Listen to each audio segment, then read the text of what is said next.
Hello, this is Nancy Juetten. I'm the Get Known to Get Paid mentor and the host of the Learn More, Earn More YouTube channel. And I am very excited today because I have a very special guest, a client of mine in the Broadcast Your Brilliance Bootcamp is coming on live to talk about a way to learn more and earn more and live differently in a time when her particular modality has never been more relevant or interesting or worth talking about. Let me introduce you to my wonderful guest, Dorothy Mazeau, who's going to talk to us about home sharing. Home sharing, what a great idea. Imagine a life filled with friends. That's what home sharing is all about. And if you are someone who's midlife or greater, and you want to share your home with people that are like-minded and healthy and want to have the discretion of income so that you can put more life in your years, I think you're going to really love what we're talking about today. So Dorothy, drawing on more than 20 years of living in shared homes, Dorothy Mazeau founded Golden Home Sharing Connections and its online database, Golden Girls Canada, in 2019 to help others learn how this way of living can add years to your life and life to your years. Dorothy aspires to smooth the way for empty nesters to find the ideal home mates and create a successful home sharing experience, and she's only just begun to make her best impact.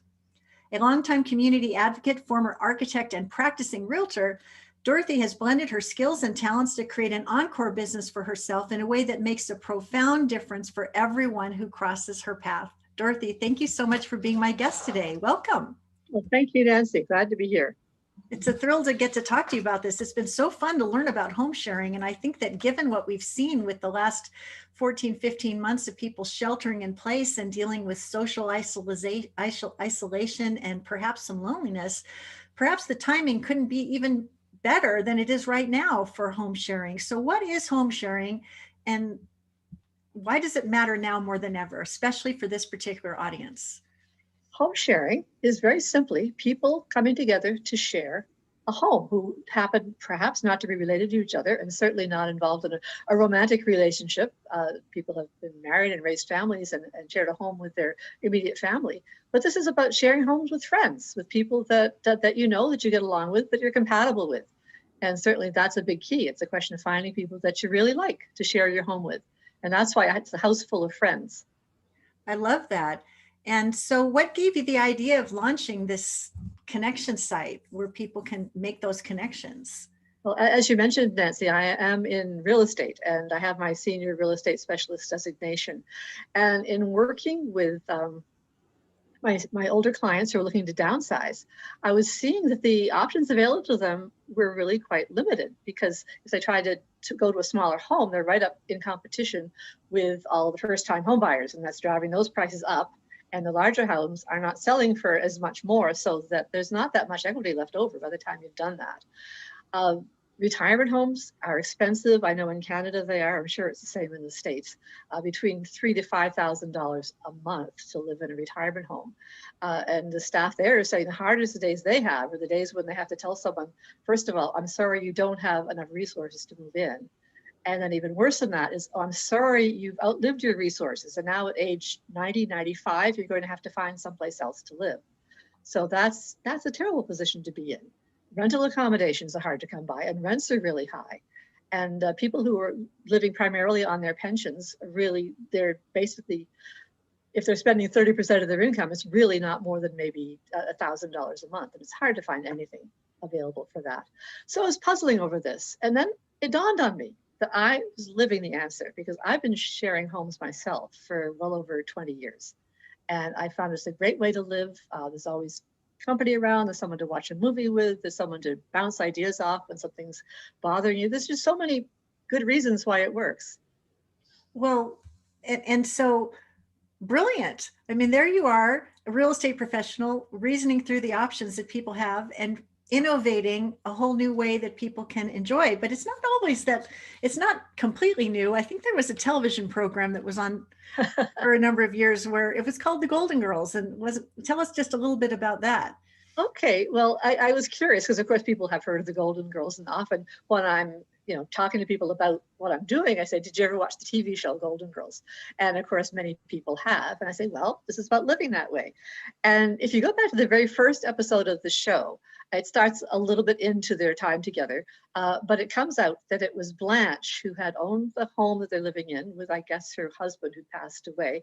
And she put up an ad in the supermarket looking for housemates, and Dorothy and Rose responded. And then by the end of the first episode, or maybe it was the second episode, Dorothy's mother, Sophia, I think her name was, shows up, having just decided to leave her retirement home because she'd had enough of that. So that's kind of where it started, and of course it went from there. And they had their ups and downs, and that's what made the show interesting. And it's living life, but it's a great way to live. Well, and boy, we got to voyeur into that great way of living as we watched their dating escapades and everything else they were doing. And it's so nice to be able to have someone in the home to, share a meal with and share your stories from the trenches with, and even look after each other if you need some help. Mm-hmm. So when is the right time to think about sharing your home, and how do we even know if we even want to consider doing that? Okay, well, the right time is certainly while you're still young and able-bodied. As I mentioned, most of my clients I'm talking about are seniors, but they're really the younger seniors. Even people in their 40s and 50s, it's not too early to start thinking about it. In fact, I was talking to someone just the other day who's probably in her 40s, and she said she and her husband had decided not to have kids. And so many of their friends are sort of in the same situation, and they're realizing, what are we going to do when we're older? So she was really fascinated with this whole idea of sharing housing. So it's never too soon to start thinking about it. And even a couple could share a home with someone else. Maybe you don't need the money right now, but you can always put it towards your retirement. It's a friendly way to live. I mean, I've lived right now. I'm sharing a home with a couple. I'm a single woman, but I'm sharing a home with a couple, and I raised my son in shared housing. So it certainly can happen at any stage of life. The website that I've done is based on people that are, looking at where they're going to come in for a landing. I mean, people sometimes share homes when they're launching their careers, launching their lives before they're married. In university, I shared a home with 3 other girls, and a lot of people have done that. So that's when you're launching. And then often people get into their careers, or they get married and start raising a family, and then that whole period. And then at the other end of it, their kids are starting to leave home, and life happens, and sadly, many people do lose a spouse at some point, either through divorce or losing them to they pass away. I think the statistics are that 1 in 3 baby boomers will probably be aging without a spouse. So, it's good to think about these things ahead of time. And I know that there are a lot of women, particularly women. It's no reason it can't be men. In fact, if you go to my website, you'll see the logo is Golden Girls with a little carrot, and guys, because there's no reason it can't be guys. Mostly it seems to be women. But I'll hear stories of women who are getting together to enjoy a glass of wine with their friends and thinking, wouldn't it be great if we just had a place together? And I say, it's so doable. It really is. This doesn't have to be a pipe dream.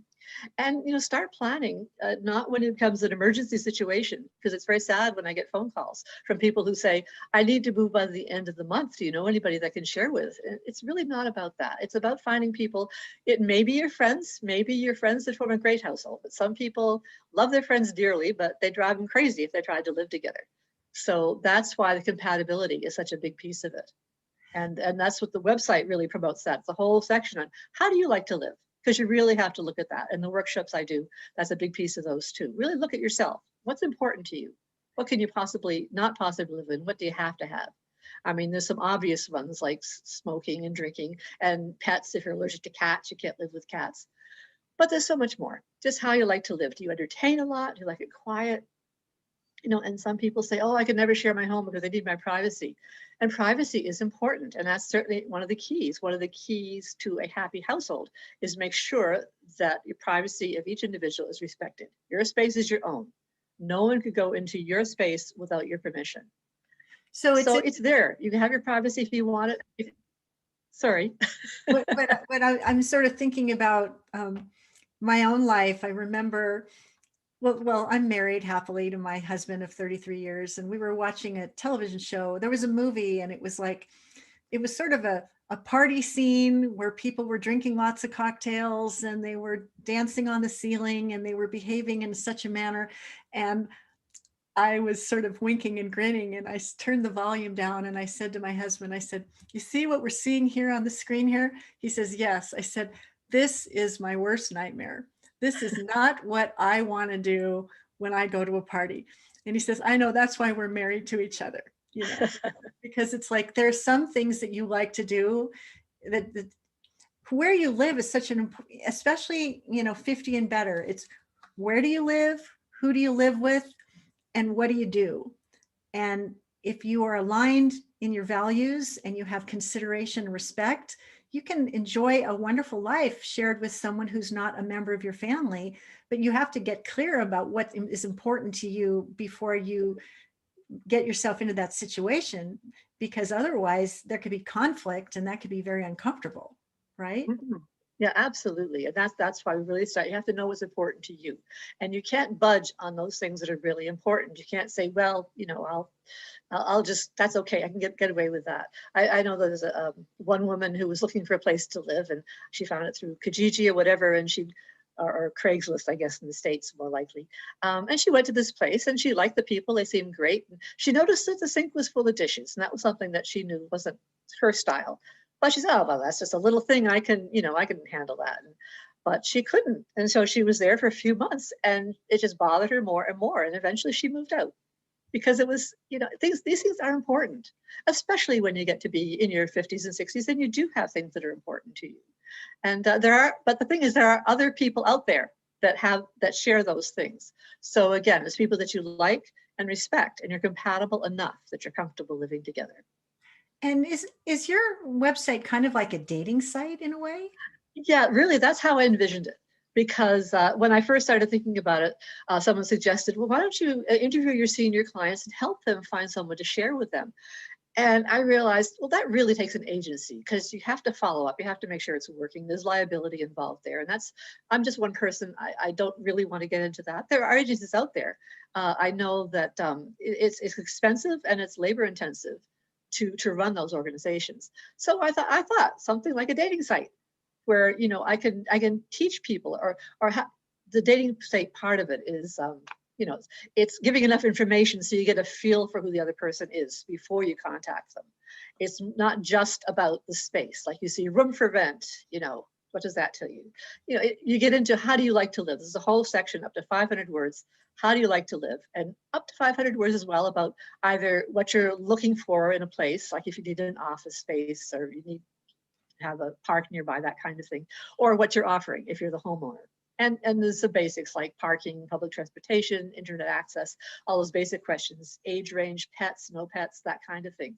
But you can really write in fair amount of detail. And I think the more you write, the better it is because it gives people a better idea of who you are. And the website, the workshops that I do really go into that part. And we spend a good deal of time looking at that. So let's break this down a little bit more specifically. Let's say there's homeowners out there that are empty nesters. They have empty bedrooms and extra square footage, and they want to put more life in their years. And they might be thinking, if we had housemates that were paying rent and that were aligned with our values, then we would have someone to look after the cat or the dog, perhaps when we travel, and we would have perhaps hundreds or maybe even thousands of dollars of additional discretion where we could travel and put more life in our years. Is that a fairly accurate characterization? That's totally accurate. Yeah, certainly. If the extra income is great, and I do caution people don't look at what market rents are because that's kind of the problem. Is the fact that people can't maybe afford to pay market rents. But if you've lived in your home for 40 years, it was built with 40-year-old dollars a long time ago, and your mortgage may well be paid off. So just having any extra income, whether it's $500, $700, $800 a month, can certainly help you with, if you want to travel, you can go into your travel fund. If you're still saving for retirement, you can go into your retirement saving fund. And then you do have someone else around. In fact, when I moved to where I am now, the couple had been planning to go away for a month down to Florida. And they said, well, can you move in before the end of the month? Because we're going away and that would be terrific. So yeah, we worked it out so that I could move in and be here. And someone to watch the dog, water the plants, rather than having to get a pet sitter in and all that kind of thing. Yeah, absolutely. And so for the homeowner, that's the advantage. And for the home sharer, they get the opportunity to live in a home and be part of it's almost like a family unit in a way, Yeah. friends. Yeah, very much like a family unit. I mean, you're not, it's different from marriage in that you're not kind of joined at the hip, if you will, financially. Yet usually, often, maybe not so much now as they used to, but people pool their resources and really impact each other, every financial decision. Whereas in this case, yes, you're sharing the household expenses and you have a commitment to pay the house owner a certain amount, but you're still free to travel. You have your own friends. I know there's a group of women that I know who bought a home together, which is another way you can do it. You could actually purchase a home together, and that's certainly fine. But they said, well, they're not best friends. They're friendly and they watch movies together, they do things together, but they still go off and do things with their other friends, that they travel and visit their grandkids or whatever. And you'll have to consider, if you have grandkids, or if either party has grandkids, can they come and stay? And you work out all those things. If someone wants to stay overnight, how much notice, how's this going to work? And I offer on the website, and also as part of the workshop, a checklist on creating a home sharing agreement, which covers as many things as I could think of, and as several people could think of, as to the things you want to talk about and put into a written agreement, so that you cover as much as you can. I know I was at a conference a couple of years ago, before COVID, on a co-ownership conference, and there was a lawyer there. And he said, look, you can put as much, you can be as creative or as paranoid as you want to be about what you put in the agreement. But you use common sense. Reminds me of that show. I don't know if you've ever watched the show on television called The Big Bang Theory.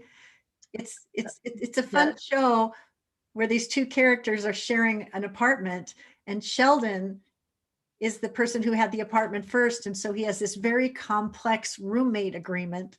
And in the beginning, he was running through roommates like crazy until Leonard moved in, and they ended up being roommates for a really long time. But it was a point of contention, or a point of huge humor about who could use the bathroom at what particular time, and which shelf of the refrigerator belonged to who, and this, that, and the other. But these agreements are really important, because it is important. And there's certain things that you would put in a home sharing agreement, which may have more to do with finances and insurance, and what happens if something serious happens to one party or the other, that kind of thing. You also might do some household rules. It's a little bit like having a constitution and bylaws, if you will. I mean, one is the basics, and then you still would have household rules, perhaps, which are more flexible. And the thing is to talk about these things before anybody signs anything. And as you say, you don't want them to be too scary, because you're going to scare away people.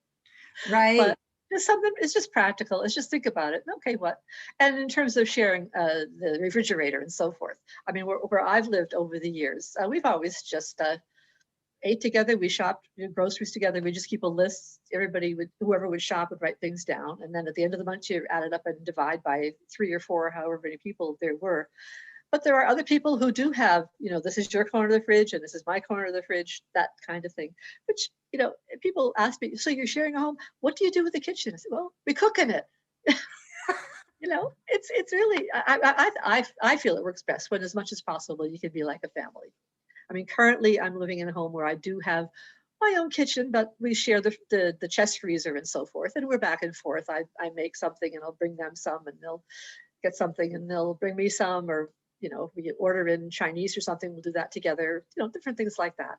But the easier you can make it, the more it is like it is your home. And that's why I really call it home sharing rather than shared housing.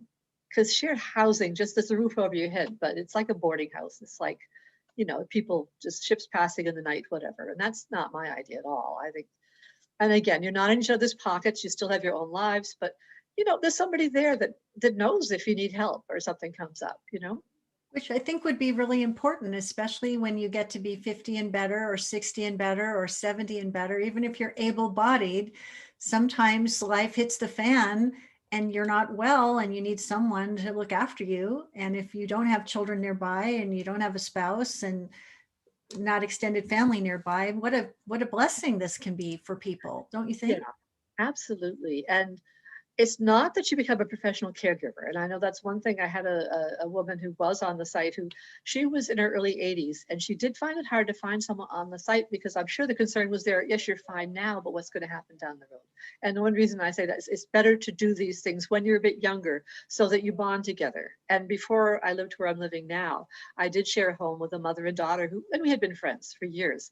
But when we first started sharing, the mom had bought this house, and she was like 72. And she wanted her daughter to come share with her. And her daughter and I were sharing a home with some other friends.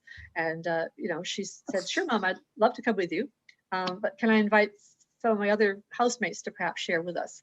And she said, sure, that'd be fine. And for various reasons, it turned out to be me.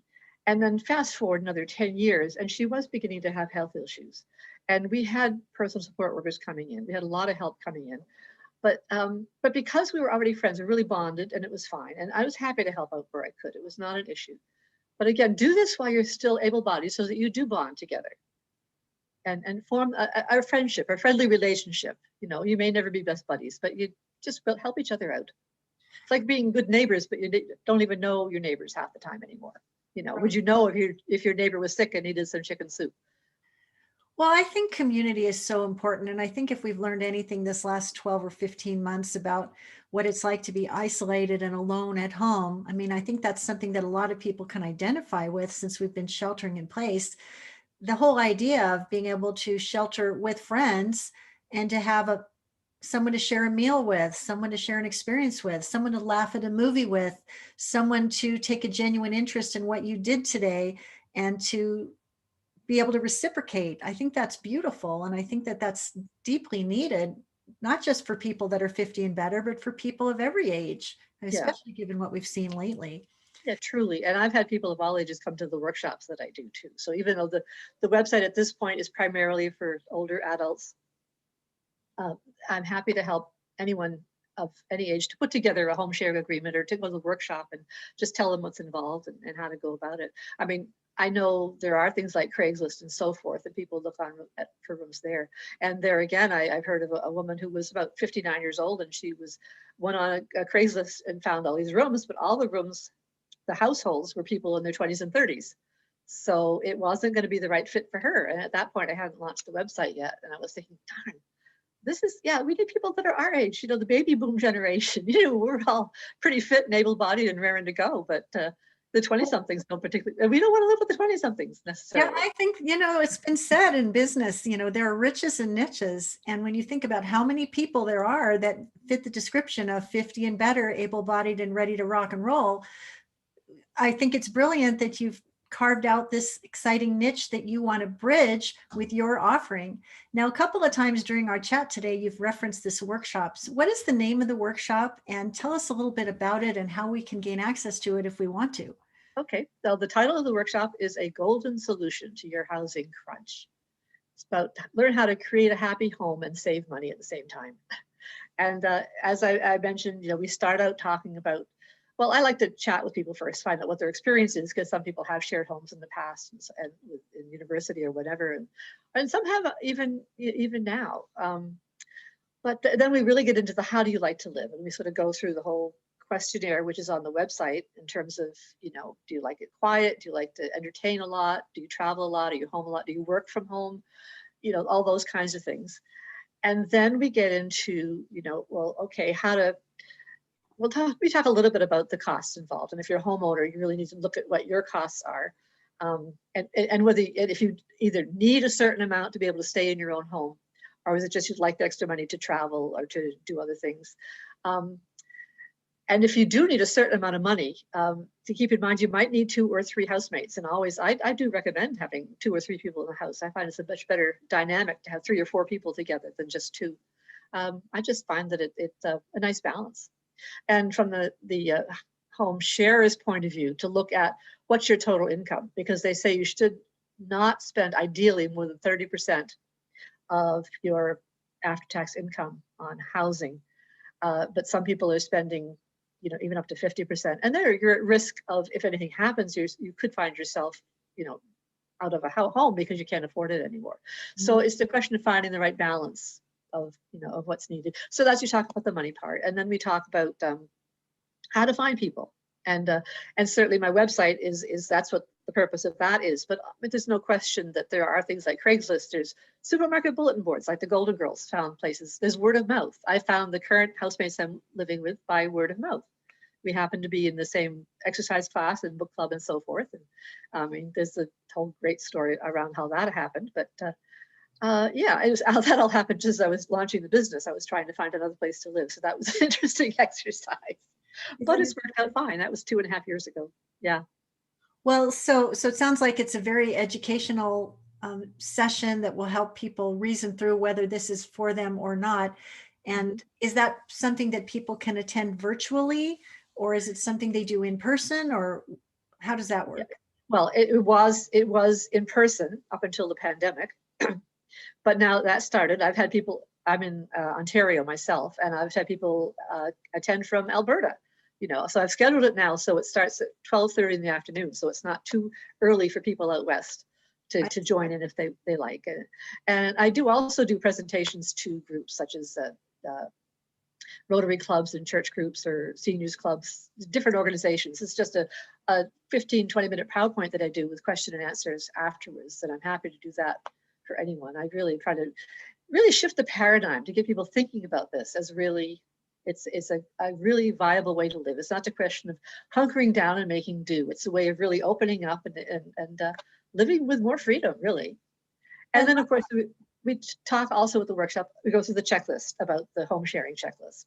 And I have another one that's more geared towards home ownership because the women who had the home together that I knew of actually gave me a copy of their legal agreement, which is like gold. I mean, they spent thousands having that put together. And I can't share that, but I used it to back out a list of questions that people need to address if they're going to share a home. Because it's one thing just have your name in the title, but there's so many other things to think about. And we touch on those in the workshop. And it's only a 2.5 hour workshop.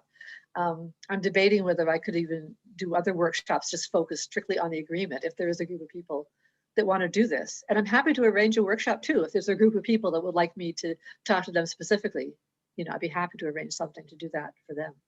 Well, you're clearly an expert in this area and very, very passionate about it. And I know that we're probably sparking some ideas among people who are watching today. I know when I'm sitting in the doctor's office, sometimes I'll pick up a magazine and it'll ask me, what kind of a parent are you? Or what kind of a spouse are you? Do you have some kind of a quiz that we can take to determine if this is something that we want to take a closer look at? And if Well, so, where actually, can we go to get it? actually, I do.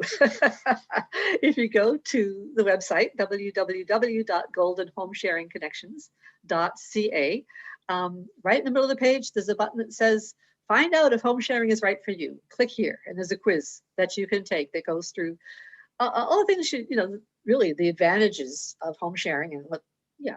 And So let's say I take this quiz and I come out and the result says, wow, you're a perfect candidate for home sharing. What would be my ideal next step after discovering that that is my next step? What should I do then? well, certainly if you're that keen, you can button right there. You can click to register for a workshop. Or if you just have more questions and you'd like to talk to me directly, there's a link there that we can book a call, a one-on-one call. Oh, very good. Well, my fondest hope is that when people watch this interview, they rush to take your quiz and they discover that this is a whole new option. And what I love about what you're doing is, Craigslist is like everything in a bag of chips besides. Everything in a bag of chips besides. You've carved out a very specific audience of people that would have interest in this and want to save time, effort, and money getting to a place of connection with the right audience of people to potentially connect with so that they can create these perfect matches. And so I just want to wish you every success as you grow this thing, because I think with the baby boomers growing older and the economy giving everybody, some people a run for the money more so than others, I think you could potentially be sitting on a very powerful service that could bring gold all the way around. And that would be my wish for you. Thank you. I certainly hope so, because I just know it's such a great way to live. And it could be, as I think we talked about, it could be the Airbnb of affordable housing. It's grassroots. It's people doing things themselves, not waiting for the government to figure it out for them. Oh my goodness, that was great. So where's that website one more time to go to get that quiz? GoldenHomesharingConnections.ca. Very, very good. I will be sure to put that in the show notes. I'm hoping that hundreds or thousands of people take the quiz and discover that home sharing is a brand new idea that they can't wait to make their new lifestyle. And I hope that they are belling up to the bar to learn from Dorothy Mazeau, who's clearly the expert in this area. Dorothy, thank you so much for being my guest on the Learn More to Earn More show. I think we're going to learn more, earn more, and live more based on what it is that you shared today. So thank you so much. Well, thank you, Nancy. It's a pleasure. All right, I'll see you for the next episode. And thanks so much.